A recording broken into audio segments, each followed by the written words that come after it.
honest, it's a very lightweight, orang kata very light rom-com punya cerita. Walaupun nampak simple jalan cerita dia, preparation tu banyak daripada segi satu, watak Sweet nak bawa sebagai Siti tu dia adalah anak Sarawak. Jadi saya baru diberitahu saya kena berbahasa Sarawak. So kena belajar cakap bahasa Sarawak lah. Kita akan make out tu semua kena practice lah. Tu satu orang kata homework yang Sweet kena buat. And then another thing, preparation dari segi dia punya pewatakan look dia. Sebab dia akan ada dua watak yang beza. Satu dia di kampung dan satu bila dia datang KL. So dia punya look, everything semua memang Sweet kena buat banyak preparation dari segi macam mana nak nampak perbezaannya tu. Dan still nampak stylish dan tak nampak orang kata in trend lah untuk zaman sekarang. Preparation saya baca daripada segi sinopsis dan alhamdulillah cerita ni untuk saya sangat light. And then ada sebuah romantic comedy. And then yang paling best jujur saya bagi tahu sebab saya dah lama tak berlakon dengan isteri saya. Tahun lebih kot saya tak berlakon dengan isteri saya. So kali ni kami digandingkan balik semula. So alhamdulillah. So bila berlakon dengan secara halal ni dia lain sikit.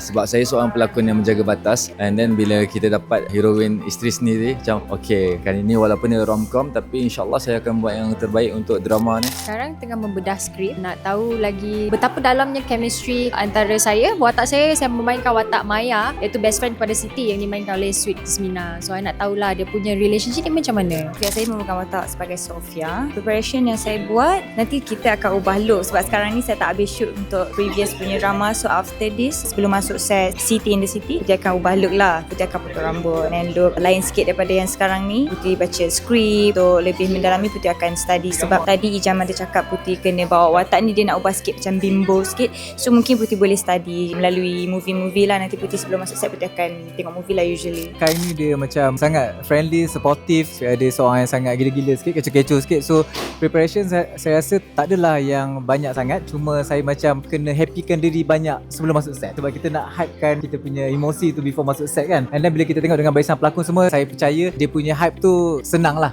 Sebab tak perlu kerja lebih banyak sangat.